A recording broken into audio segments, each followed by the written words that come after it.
Krishna Radhe Radhe friends. आज की video में हम जानेंगे कि होली अष्टका के दिन में हमें लड्डू गोपाल की सेवा कैसे करनी है और साथ ही इन दिनों में हमें क्या करना है और क्या नहीं करना चाहिए। और ख़ास करके हमें अपने घर में जो छोटे बच्चे हैं उन्हें घर से बाहर क्यों नहीं निकलने देना चाहिए, उनका ख्याल कैसे रखें बच्चों का। तो चलिए लड्डू गोपाल की सेवा के साथ साथ मैं आज कुछ ऐसी जानकारियाँ देने वाली हूँ जो होली अष्टका के जो 8 दिन हैं उनका क्यों खास माना गया है।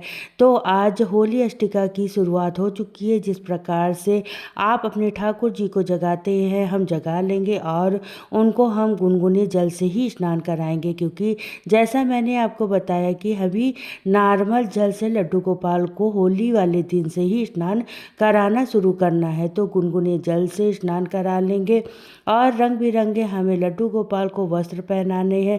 तो देखिए, जहाँ मौसम ठंडा है तो आप गर्म वस्त्र पहना सकते, नहीं तो आप कॉटन के जो भी मोटे वाले वस्त्र हैं वो पहना सकते हैं। होली अष्टका का मतलब होली से पहले के 8 दिनों की अवधि है, जो फागुन शुक्ल पक्ष की अष्टमी से शुरू हो जाती है और होलिका दहन यानी पूर्णिमा तिथि को वो लास्ट। इन 8 दिनों को इतना अशुभ क्यों माना जाता है?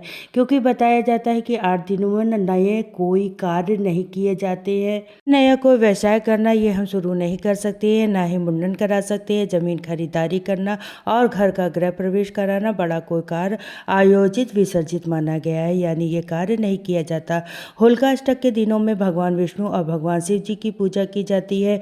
मंत्र जप तप दान पुण्य करने का विशेष इसका हमें लाभ प्राप्त होता है। और देखिए, लड्डू गोपाल को हमने कच्चे दूध और गुनगुने जल से स्नान कराने के बाद में इनका हमने सुंदर सा हम श्रृंगार कर देंगे, रंग बिरंगे वस्त्र पहना देंगे और उसके बाद में हम इनको चंदन तिलक लगाएंगे, इत्र लगाएंगे और साथ में हमें गुलाल जरूर से लगाना है। और जिस व्यक्ति ने भी फुलेरा दोज वाले दिन लड्डू गोपाल के साथ में फूलों की होली नहीं खेली है तो इन 8 दिनों में होली खेल सकते हैं, यानी फिर आप होली वाले दिन आप लड्डू गोपाल के साथ भी फूलों की होली, गुलाल की होली और पानी की होली खेल सकते हैं। तो ये सारी चीज़ें हमें ध्यान रखनी है कि लड्डू गोपाल को होली खेलते समय हमें किन किन बातों का ध्यान रखना है। तो देखिए, लड्डू गोपाल के साथ में हमें आँखों को बचाकर उनके साथ में खेलनी होती है, रंग लगाना होता है। और देखिए, पुरानी एक कहावत है कि इन 8 दिनों के दौरान हिरण्यकश्यप ने अपने पुत्र भक्त प्रहलाद को अनेक तरह की यातनाएं दी थी। इस समय को कष्टकारी माना जाता है, इसलिए बच्चों की सुरक्षा रखने के लिए उन्हें घर से शाम के समय बाहर न निकलने दे। और इन 8 दिनों में जो तंत्र विद्याएं हैं वो ज़्यादा काम करती है, जो टोने टोटके करते हैं उन्हें ये 8 दिनों में करते हैं। तो इसलिए कहा जाता है, कहीं कोई चौराहे आए तो देख कर चलिए, कहीं कोई ऐसी चीज़ ना पड़ी हो जिस पर आपका पैर पड़ जाए। और एक बात तो अपने बच्चों को ज़रूर बताइएगा, कोई अगर मीठा चीज़ देता है, बूंदी देता है, लड्डू देता है, तो वो हमें कोई भी चीज़ नहीं लेनी है, खानी नहीं है और ना ही वो लेनी है। तो इस सब चीज़ों का आप अपने बच्चों को बताएं, चीज़ों को वो फॉलो कर सकते हैं। और देखिए, जो भी होलिका अष्टक के जो 8 दिन होते हैं, इनका जो समय होता है, वातावरण होता है, ये नेगेटिव शक्तियों का प्रभाव अधिक माना जाता है, जो कि बच्चों को ज़्यादा प्रभावित कर देता है। मेरा आप लोगों को डराने का कोई इरादा नहीं है, बस जो बात की सच्चाई है वो मैं आप लोगों को बता रही हूँ। और ये समय सर्दियों के जाने का और गर्मियों के आने का भी होता है, जिससे वायरल बीमारियों का भी खतरा रहता है, जिससे आप अपने छोटे बच्चे को इन 8 दिनों में बच्चों को घर के अंदर ही रखकर भगवान विष्णु और भगवान शिव जी की पूजा आराधना कराइए। साथ ही हनुमान चालीसा का भी पाठ करा सकते हैं, कोई भी मंत्र कोई भी जप करवा सकते हैं। और होलिका अष्टक के दिनों से ही आप अपने घर में किसी भी ऐसी जगह पर जहाँ किसी का पैर न पड़े या कोई बड़ा आंगन है वहाँ पर आप आटे से रंगोली बना सकते हैं या फूलों से भी बना सकते हैं। यह परंपरा प्रथा चली आ रही है। हमारे यहाँ अभी भी आटे के मेन आंगन में रंगोली बनाई जाती है। अगर आप चाहते हैं तो गुलाल से भी बना सकते हैं या फिर आप फूलों से भी बना सकते हैं। अगर आपके यहाँ पर ऐसा कोई स्पेस नहीं है, जगह नहीं है, तो आप अपने घर के मंदिर में पास में छोटी सी रंगोली बना सकते हैं, जिससे जो नेगेटिव प्रभाव होता है वो दूर हटने लगता है और साथ ही हमारे घर में सुख शांति बनी रहती है।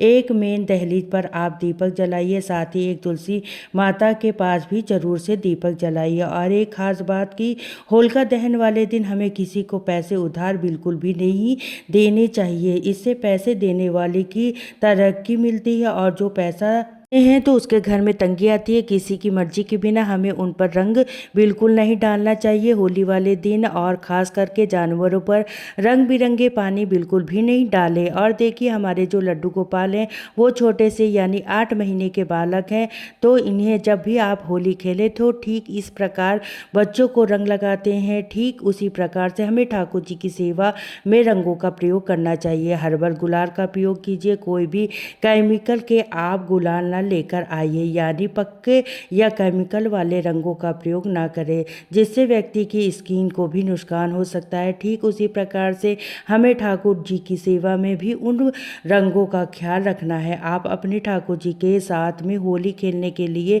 घर पर भी गुलाल बना सकते हैं फूलों का प्रयोग करके। साथ ही कॉर्नफ्लावर जो होता है जिसे अरारोट बोला जाता है उसे आप डाल करके आप उन्हें पीस करके सुखा करके हर्बल गुलाल घर पर भी बना सकते हैं। और होली अष्टका की जो शुरुआत है वो 24 फरवरी हो जाएगी, जिसका समापन है यानी 3 मार्च को, जिस दिन होलिका दहन होता है उस दिन इसका समापन होगा। और जिन लोगों के घर में छोटा बच्चा है मैं उनको एक उपाय बताती हूँ, साल में कभी भी आपके बच्चे को नज़र नहीं लग सकती है। अगर घर में छोटा बच्चा है और आपने ये उपाय कर लिया तो देखिए जिस दिन होलिका जलती है या आप घर में होलिका जलाते, कोई व्यक्ति घर पर होलिका तो नहीं जलाता है, तो जहाँ पर भी आपके यहाँ पर होलिका जलाई जाती है वहाँ पर ये उपाय कर सकते हैं। थोड़ा सा नमक लेना है, अगर आपके पास साबुत नमक है तो वो भी चलेगा, और थोड़ा सा राई ले लीजिए और सूखा वाला जो गोला होता है वो ले लीजिए थोड़ा सा, और साथ में एक मिर्च लेनी है। छोटे बच्चे के सिर पर 5 बार 7 बार 11 बार घुमाते हुए आपको फिर मुड़ कर नहीं देखना है। भी आपकी होलिका जलाई हो, जहाँ पर भी जलती हो होलिका वहाँ पर उस होलिका में इसको समर्पित कर देना है, जिससे आपके बच्चे में जो भी होलिका अष्टक पर कोई भी नेगेटिव ऊर्जा है वो काम नहीं करेगी। साथ ही अगर आपके बच्चे को बार बार नज़र लग जाती है वो भी आपके बच्चे को नहीं लगेगी। और अगर आपके घर में छोटा बच्चा नहीं है तो इस प्रकार से आप अपने घर की कोई भी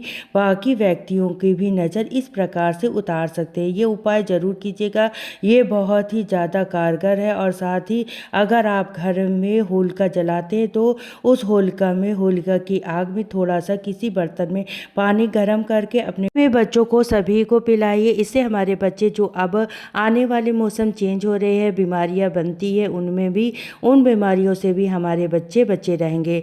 और उस जल को आप लड्डू गोपाल के साथ भी छींटे लगा सकते हैं, उन्हें पिलाना नहीं है, सिर्फ उन्हें छींटे लगाना है। तो होलिका अष्टक से होलिका दहन तक आपको ये कार्य का ध्यान रखना है। वीडियो में दी गई जानकारी अगर आप लोगों को अच्छी लगी हो, इन सभी चीज़ों का अगर आप ख्याल रखेंगे तो आपके घर का जो वातावरण है वो पॉजिटिव से भर जाएगा और आपके घर में धन धान्य की तरक्की होगी। तो वीडियो में कमेंट बॉक्स में राधे राधे ज़रूर लिखेगा।